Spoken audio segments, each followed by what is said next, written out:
Sej vsi, podcast za starše.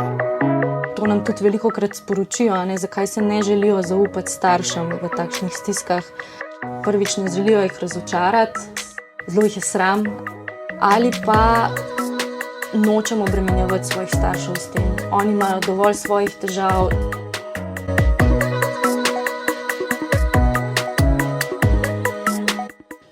Tom telefon nudi čustveno oporo otrokom in mladostnikom, ki se v procesu odraščanja srečujejo z različnimi vprašanji, dilemami in stiskami. V tokratnem podcastu o tem, kako pomagati mladim, ki se srečujejo z različnimi oblikami spolne zlorabe prek spleta. Kaj mladi staršem raje zamolčijo in zakaj? Kaj lahko naredimo, da bi jih spodbudili k pogovoru in kako jih lahko podpremo? O vsem tem strokovno sodelavko programa Tom telefon Nežo Jagodic. Lep pozdrav. Živjo. Tom telefon starši gotovo že poznajo, pa vendar povejva za tiste, ki morda ne vedo, komu je namenjen, kako deluje, na kak način pomaga mladim. Ja, Tom telefon, kot že sama kratica pove, telefon za otroke in mladostnike, je splošni telefon. To pomeni, da se lahko otroci in mladostniki na nas obrnajo res katerokoli stisko, vprašanje, se pravi, karkoli jih teži, smo na telefonu jim seveda na voljo. Je pa to program, ki zdaj deluje že 34 let, bližamo se 35. letu, tako da gre res za dolgoletno tradicijo. Delujemo pa kot nacionalna mreža, se pravi, to nacionalno mrežo sestavlja 9 svetovalnih skupin po Sloveniji. Vsako skupino sestavljajo prostovoljci, ki so svetovalci in pa vodja ter supervizor. Kot sem rekla, naši svetovalci so prostovoljci, tako da je v bistvu zelo pomembno, da so svetovalci izbrani po večstopenskem izbirnem postopku. Udeležiti se morajo tudi obsežnega osnovnega izobraževanja in uvajanja, tako da so lahko potem ustrezno usposobljeni za svetovanje otrokom in mladostnikom.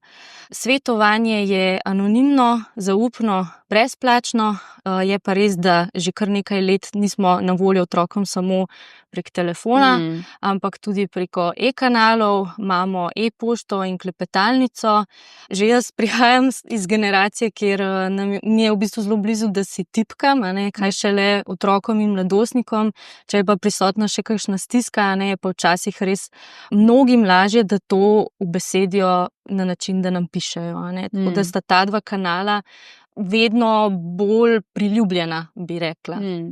Kaj je pa sam namen, se pravi, zakaj se mi zdi, da je Tom telefon ena taka super zadeva, ki jo lahko izkoristijo otroci in mladostniki, ko so v stiski, predvsem zato, ker tukaj naletijo na nekoga, ki jih bo poslušal. Se pravi, nudimo jim res to čustveno oporo, razbremenitev, tak nek varen prostor, kjer lahko res brez nekih občutkov, strahu, sramu govorijo o tem, kar se jim dogaja. Potem pa seveda raziskujemo, kaj je problem, ki se je pri njih zgodil, iščemo z njimi rešitve, iščemo predvsem tisti prvi mali korak, ki so ga oni zmožni narediti, da se bo ta neka pozitivna sprememba lahko zgodila. Seveda po potrebi pa tudi informiramo in napotujemo naprej na ustrezne organizacije in institucije. In s kakšnimi stiskami se mladi obračajo na vas, kaj vam zaupajo? Mladi se največkrat, v največji meri se na nas obrnejo s težavami povezanimi z vrstniki. Se pravi, tukaj nas sprašujejo veliko v zvezi s prijatelji, sošolci, se pravi, temi odnosi, v katere so vpeti, tudi da nimajo prijateljev, sem pa še tudi medvrstniško nasilje, nasilje na spletu, cyberbullying specifično, Tako da ja, to je na nek način, se pravi, ta tema je na nek način nekaj normalnega za to razvojno obdobje. Se pravi, vrstniki so otrokom in mladostnikom v tem času zelo pomembni, tako da za nas je to, predvsem se mi zdi na nek način dobro v narekovajih, da se na nas obračajo s to temo. Drugo mesto si pa delita dve temi, in sicer težave v družini in pa psihične težave. Se pravi, največkrat se na nas obračajo glede odnosov starši, ali da imajo neke konflikte, ali da ne vejo, kako bi jim nekaj sporočili, jih je strah, da jim bi kaj povedali, potem tudi odnosi z vrstniki, razni disfunkcionalni odnosi v družini.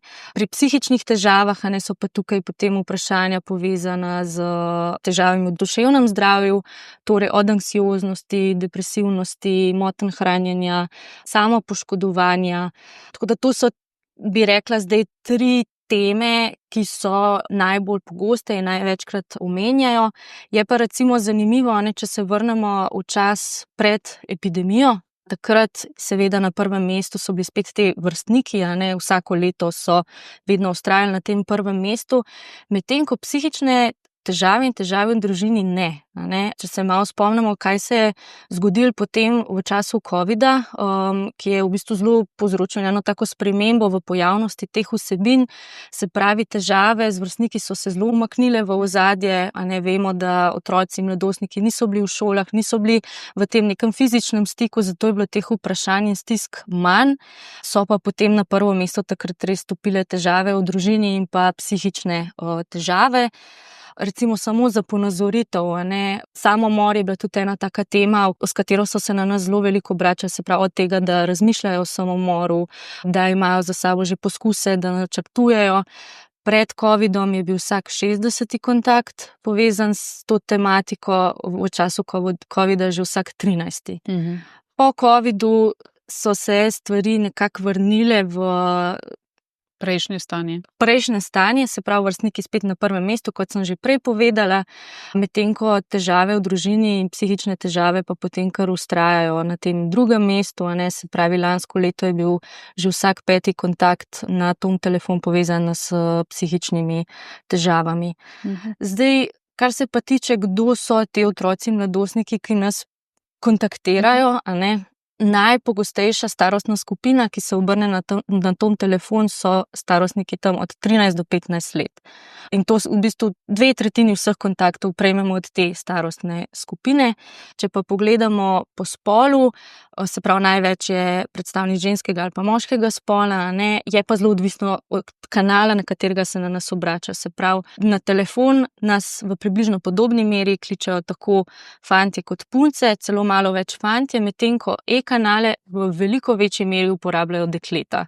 Se pravi, tam 75% kontaktov na e-kanale prejmemo od deklet. In še ena taka zanimivost je tudi glede na starost, s katerimi temami se na nas obrača. Se pravi, te 13 do 15 letniki se na nas največkrat obrnejo ravno zaradi težav z vrstniki, medtem ko starejši mladostniki, 16-letniki, pa potem sploh 18-letniki in še starejši, katerim se tudi javljamo, smo jim na voljo, čeprav je to telefon za otroke in mladostnike, no te se pa na nas največkrat obrnejo s psihičnimi težavami. Pa se pogosto pojavlja tudi spletno nasilje, trpinčenje, zlorabe vseh vrst na spletu, torej ne samo v teh medosebnih odnosih v živo, ampak tudi prek spleta. Ja, na tom telefon prejmemo seveda tudi te kontakte, zdaj teh kontaktov je v primerjavi z drugimi manj. Govorimo tam, vsako leto se gibljajo od 3 do 4% vseh kontaktov. Je pa res, da število teh kontaktov vseeno iz leta v leta narašča, se pravi, če gledamo te absolutne številke. Meni je v resnici zanimivo, da teh kontaktov vseeno ni več, ker vseeno vemo, da mladostniki odraščajo oziroma otroci odraščajo v tem spletnem okolju, in tam se dogajajo različne situacije, od nasilja, zlorab do pač nasplošno nekih stikov, ki jih oblikujejo na spletu, tako da ne vem zares, kaj bi lahko bila interpretacija tega, da je teh kontaktov manj, kot bi jih mogoče mi želeli oziroma pričakovali.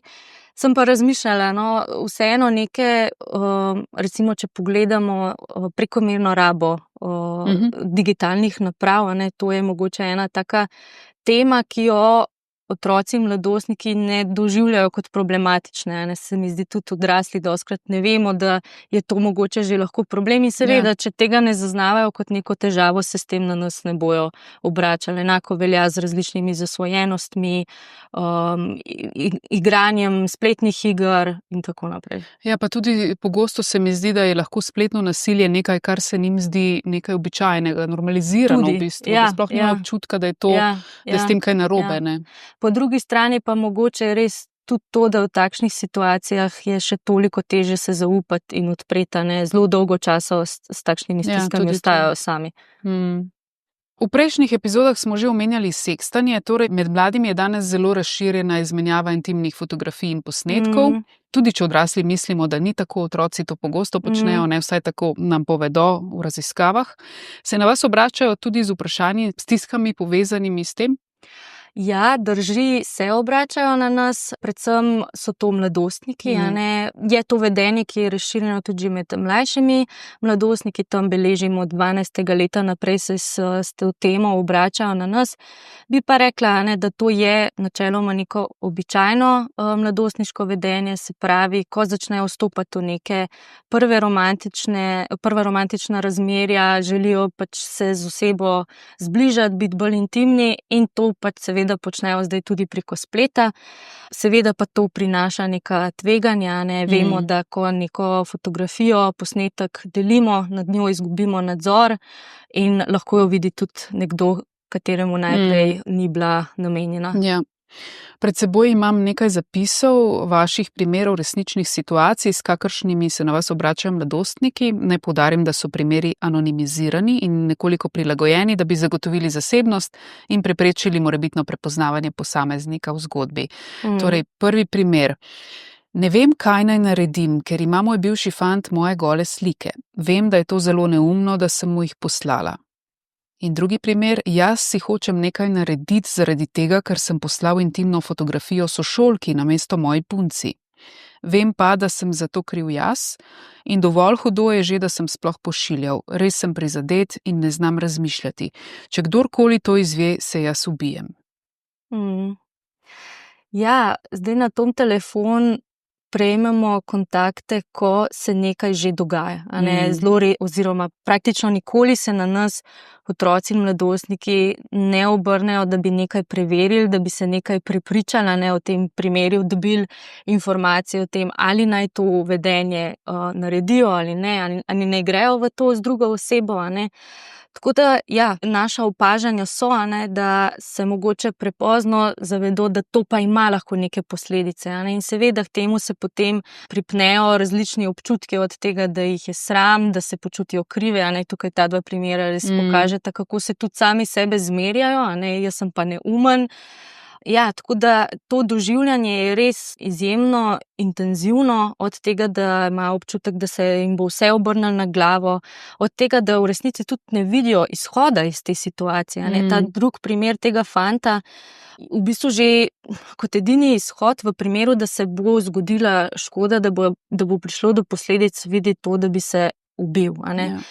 In na tom telefonu takšne primere jemljemo zelo resno, ne. Vemo, da mladostniki so toliko bolj ranljivi in manj predvidljivi, kar se tiče suicidalne ogroženosti, se pravi od tega, da so njihovi občutki lahko zelo intenzivni, a ne, zelo so čustveno občutljivi, do tega, da prihaja do nihanj v razpoloženju, zelo impulzivno se lahko odzovejo, njihovo razmišljanje je tudi črno-belo, zelo selektivno, ne, tako da je zelo pomembno, da takšne izjave, ko se nam zaupajo, da razmišljajo o samomoru, a ne, jemljemo v bistvu zelo resno.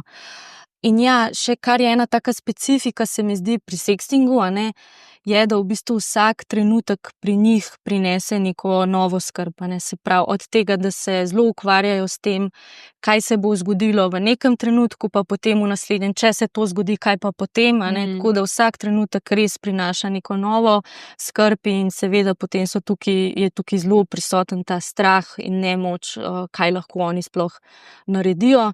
In še ena taka stvar, ki se mi zdi pomembno omeniti, je to, da v resnici nimamo čarobne palčke, s katero bi to situacijo lahko samo odpravili, ne. Zdaj, ta dva primera nakazujeta to, da se situacija lahko še zelo lepo odvije, a ne. Ni bila še storjena neposredna škoda v smislu, da bi fotografija bila že deljena na splet ali da bi jo kdorkoli videl, a ne. Tako da v teh primerih se lahko situacija zelo lepo odvije, a ne. Kadar je pa škoda že prisotna, pa v bistvu lahko samo še zmanjšujemo posledice. Tako da ja, na tom telefonu smo potem velikokrat priča primerom, ko pride do že nekih zlorab, ki so posledica sekstanja. Se pravi, od tega, da se neke intimne fotografije, posnetki delijo brez vednosti in dovoljenja oškodovanega mladostnika, pa na drugi strani smo velikokrat priča tudi primerom, ko pride do izsiljevanja z intimnimi posnetki. Zdaj, če se vrnem na to prvo obliko zlorabe, ki je tudi kaznivo dejanje, mladostniki se na nas obračajo in nam povejo, da so bili recimo v nekem romantičnem odnosu, potem se je pa ta odnos prekinil in ena stran, se pravi ta drugi mladostnik, partner tega, ki nam je pisal, pa nam v bistvu sporoči, da je potem ta oseba to intimno fotografijo delila, se pravi zaradi nekih teh občutkov, jeze, užaloščenosti. Zelo pogosto je tudi, da ni nujno, da so v resnici sploh prekinili neko razmerje, so v razmerju, pa pride do kakšnega konflikta, pa pač užaloščena stran pač ta posnetek deli, ga razširi, zato da bi še dodatno prizadela to osebo. Pa tudi na splošno, sploh ni nujno, da so v nekem romantičnem razmerju, si pošiljajo te posnetke, recimo so si vseeno všeč, pa se potem želi ta oseba, ki je prijela posnetek, pohvaliti svojim prijateljem. Tukaj imava dva primera teh zlorab. Mojemu fantu sem poslala par nudov, torej intimnih fotografij. Ko sva se skregala, jih je objavil na Instagramu. Zaradi tega incidenta ne morem spati, čutim tiščanje v srcu, povečan srčni utrip, tudi roke se mi tresejo. Zelo me je strah. Bojim se, da bodo to videli moji starši. Če izvedo, mi ne bodo pustili v šolo v naravi. Pa še drugi primer, s prijateljico sva en večer pijani pisali moji simpatiji, ki pa mi je že cel dan dajal pogoj, da gre z mano ven, če mu slikam prsi. Tega trezna ne bi nikoli naredila, takrat pa se nisem niti zavedala in sem to storila. Največji problem je v tem, da je on to sliko shranil in jo pošiljal drugim. Sedaj pa jo imajo že praktično vsi v moji okolici. Vsi se mi posmehujejo, ne vem, kako sem lahko bila tako neumna. Ja, ta dva primera res kažeta, tako se mi zdi, da lahko z njimi da lahko res vstopimo v njihovo doživljanje, kako se v teh takšnih situacijah mladostniki počutijo. Res vidimo spet, koliko je prisotnih enih občutkov krivde, sramu, nemoči, po drugi strani pa tudi te neke stiske, na koga naj se s tem sploh obrnejo. In kot je recimo ta prvi primer lepo pokazal, niti nočejo, da bi starši to sploh videli. Kaj šele drugi korak, da bi se jim o tem zaupali. In tako da mogoče je tukaj potem spet ta zelo pomembna vloga ton telefona, da se odzovemo, da jim damo res občutek, da niso krivi za to, kar se jim je zgodilo, ker zelo velikokrat je prisotno ravno to, če bom jaz povedal drugi osebi za to, kar se mi dogaja, bom v bistvu samo dobil nazaj v smislu, ja, kaj si pa pošiljal sliko, kaj si pa pošiljala sliko, če je ne bi, se ti to ne bi zgodilo. Se pravi, krivda se zelo velikokrat preloži na žrtev.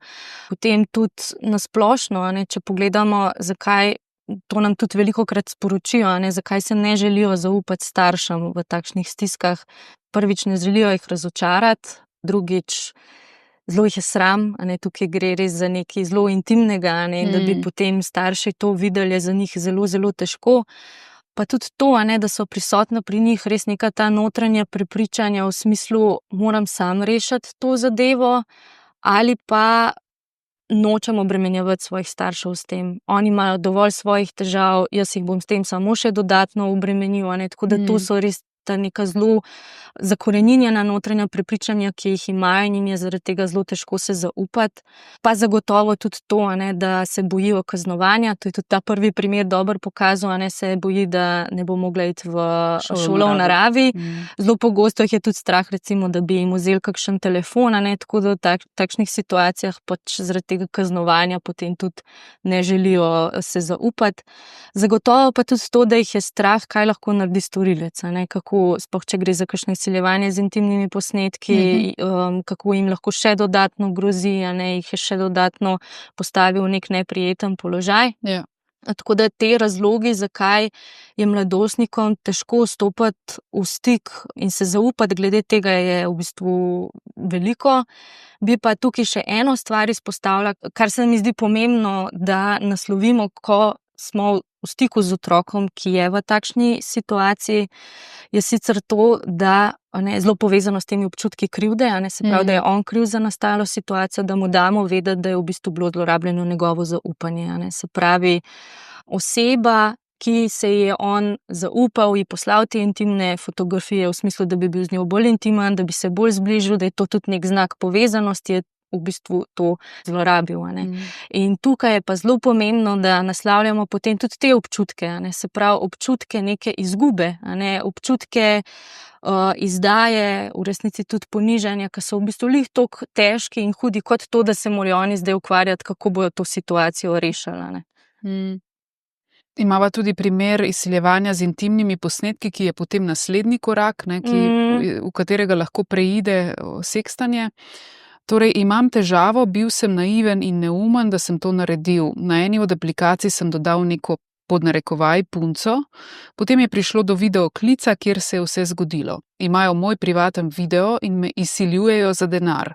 Bil sem neumen in sem že plačal 145 €, zahtevajo pa še 300. Rekli so, da bodo poslali video vsem mojim prijateljem in družini. To je en tak zelo pogost primer izsiljevanja z intimnimi posnetki, kateremu smo priča na tom telefonu. Zdaj tudi na splošno, vsako leto beležimo več teh kontaktov izsiljevanja z intimnimi posnetki. Lansko leto smo jih imeli 37 in vsako leto raste. In to je tudi trend, ki ga ne opažamo samo mi v Sloveniji, naš otroški telefon, ampak tudi drugi evropski otroški telefoni. Recimo eno leto prej smo jih imeli 28, če eno leto prej 18, tako da vsako leto je več takšnih kontaktov. Kaj tudi opažamo? Opažamo, da so žrtve izsiljevanja z intimnimi posnetki tako dekleta kot fantje. Prihaja pa tukaj do manjših razlik. Se pravi, pri fantih tudi ta primer, ki si ga prebrala, to pokaže. Se pravi, fant naveže stik z neko osebo, ponavadi so to ženske, oziroma se pretvarjajo, za tem profilom je seveda neka kriminalna združba, ki je zelo spretna pri uporabljanju nekih manipulacijskih tehnik, da bo ta fant imel občutek, da pa zdaj toliko zaupa tej osebi, da je res pošlje ta intimni posnetek, in potem je ta intimni posnetek seveda predmet izsiljevanja, ampak pri dečkih, fantih je bolj pogosto, da potem jih izsiljujejo za denar. Medtem ko pri dekletih je pa pogostejše izsiljevanje za nove intimne posnetke, nove fotografije, tudi za spolne usluge. Je pa zelo pogosto to, da mladostnik v takšni situaciji seveda želi, da se to prekine, ustreže takšni zahtevi, pošlje denar ali pošlje novo golo fotografijo, izsiljevanje pa se nadaljuje, se ne zaključi. In kaj še toliko huje je to, da se v bistvu izsiljevanje na nek način stopnjuje. Tukaj tudi ta primer dobro pokazal, zdaj zahtevajo še višjo vsoto denarja. Pri dekletih takšne primere imamo tudi na tom telefonu, gre pa res lahko že v zelo hude skrajnosti, od tega, da je najprej ena intimna fotografija, do tega, da se mora dobiti z njim preko videoklica, tukaj izvajati, biti v nekih spolnih aktih, masturbirati in do že nekih spolnih uslug tudi v živem stiku. To so potem res že zelo, zelo huda kazniva dejanja. Ki jih verjetno tudi prijavite policiji. Ja, delamo z mladostnikom, preverjamo, koliko je zmožen on sam, sicer pa ja, seveda tukaj delamo v okviru zakonodaje in preko tega ne moramo iti. Kako pa se lahko starši odzovemo, ko se na nas obrne otrok, če se zgodi, da je bil žrtev neke oblike spolne zlorabe? Kaj svetujete staršem? Ja, nekaj tega sem že govorila, kako se mi odzovemo, in se mi zdi, da lahko to preslikamo tudi v ta odnos starš-otrok, se pravi res ta nek empatičen, sočuten odziv najprej. Staršu je verjetno težko, ko kaj takega izve, sploh si ne more predstavljati, da je to mogoče, je šokiranje, verjetno. Jaz mislim, da je prav, da vsak starš v takšni situaciji prepozna te občutke in nič ni narobe, če se te občutki pojavijo. Normalno je, da ko bomo zvedeli, da se je našemu otroku nekaj tako hudega zgodilo, da bomo šokirani. Verjetno se bomo tudi počutili krive, da tega nismo prepoznali, da nismo ukrepali prej, da se je to našemu otroku dogajalo, ne.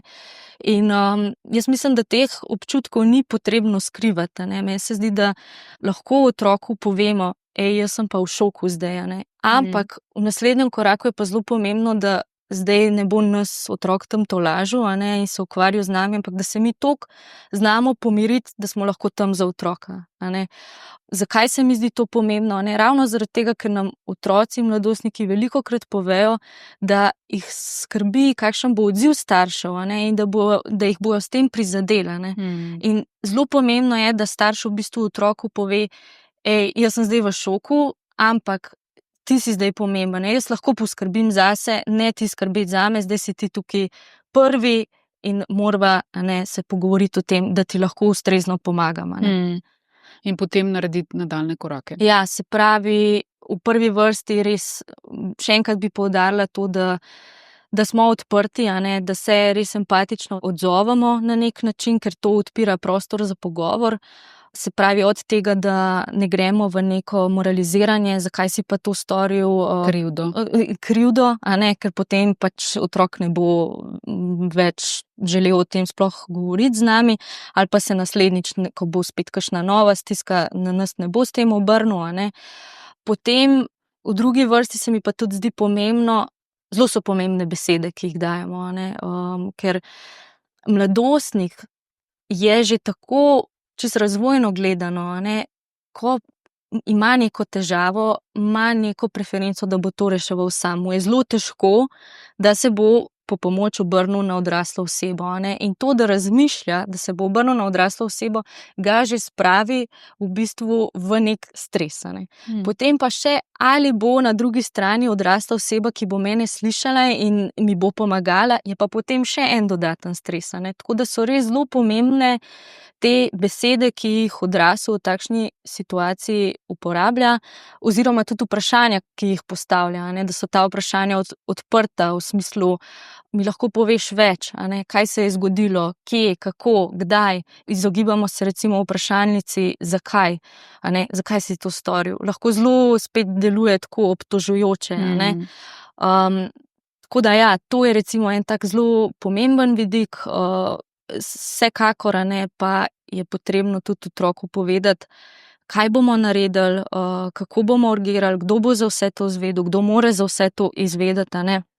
In da je otrok v bistvu pri tem prisoten in ustrezno obveščen. Se mi pa zdi, no, da ob poplavi vseh informacij včasih težko, a ne, pa sploh, ko so vsi te občutki prisotni, je težko vedeti, kaj narediti. Tako da tukaj smo tudi na tom telefonu na voljo staršem. Starši se lahko na nas obrnejo z vprašanji, povezani z internetom, karkoli, se pravi, čist preventivno gledano, ali pa ko pride do nekih takšnih situacij, kot so zlorabe, nasilja na spletu, in dobijo pač ustrezne informacije, kako v takšnih primerih urgirati. Telefonska številka je pa, smo že povedali? Ne, 116 111. Ja, okay. Lahko nam pa seveda tudi pišejo, ali pa se obrnejo na nas v klepetalnici. Pa še eno stvar, no, to se mi pa zdi zelo pomembno, zdaj se zelo fokusiramo skozi na problema, ne. Se mi pa zdi ključno, da z otrokom tudi gledamo, kaj pa njemu zdaj v tej situaciji lahko pomaga, da bo vsaj malo boljše, ne. Se zdaj res je vpet v ta stresen dogodek, a ne, in je treba iskati stvari, ki mu bojo pomagale, da bo lažje šel čez to, a ne. Starši verjetno poznajo otroke, vejo, kaj jih razbremeni, če pa ne, pa ni čisto nič narobe, če ga tudi to vprašamo, kaj bi njemu zdaj v tej situaciji pomagali, pa predvsem, da z njim preživimo čim več časa, a ne. Morda še, kaj lahko naredimo, da bi take pojave preprečili, se pravi tista neka preventivno ravnanje. Gotovo je tu pomemben pogovor, navezovanje stika z otrokom, ki pa je lahko seveda izziv sploh pri najstnikih, a ne. Ja, se mi zdi, da zelo radi govorimo to, da se je treba pogovarjati, a ne. Potem pa, kako pa se pogovarjati, je pa druga stvar. Da se lahko pogovarjamo z najstniki, se mi zdi tako zelo pomembno, da štartamo s temi pogovori že prej, a ne, v bistvu že od ranega otroštva dalje. Se mi pa zdi tukaj zelo pomemben pogovor oziroma učenje otroka nekih osebnih mej, a ne. Se pravi, kaj kakšni stiki, kakšni odnosi so njemu okej, kako se počuti ob tem, če se ne počuti okej, kaj zdaj to pomeni, kako se bo na to odzval. In enako velja obratno, ne, se pravi, ne samo, kakšne so njegove osebne meje, ne, se pravi, kje on reče ne, ampak tudi, kje so osebne meje druge osebe. Se pravi, da se zavedamo, če nekaj nam ne odgovarja, verjetno tudi drugi osebi ne bo. Se pravi, da gre v bistvu za tak recipročen proces, bi rekla, no. Seveda tudi učenje o tem, kaj je nasilje, kaj je nasilniško vedenje in na spletu in v fizičnem stiku, kateri občutki so tukaj lahko prisotni, da so ti občutki čisto upravičeni, legitimni in da je prav, da se temu uprejo, da rečejo stop in pa predvsem, da v takšnih trenutkih s tem ne ostajajo sami, ampak poiščejo odraslo osebo, ki bo se ustrezno odzvala, ne, da vejo, da to ni stvar, ki jo lahko oni rešujejo sami. In vse to, nekako se mi zdi, da potem lahko prevedemo oziroma lahko mladostnik uporablja tudi v odnosih kasneje, ko odrašča, in to so potem tudi ti bolj intimni odnosi. Moramo se pa zavedati, da seveda mladostniki v bistvu vstopajo prvič v te romantične odnose, se pravi v neke bolj intimne, tesne odnose, ki so izven izvorne družine, tako da na tem področju res nimajo izkušenj. In je zelo pomembno, da jim jih damo mi, odrasli.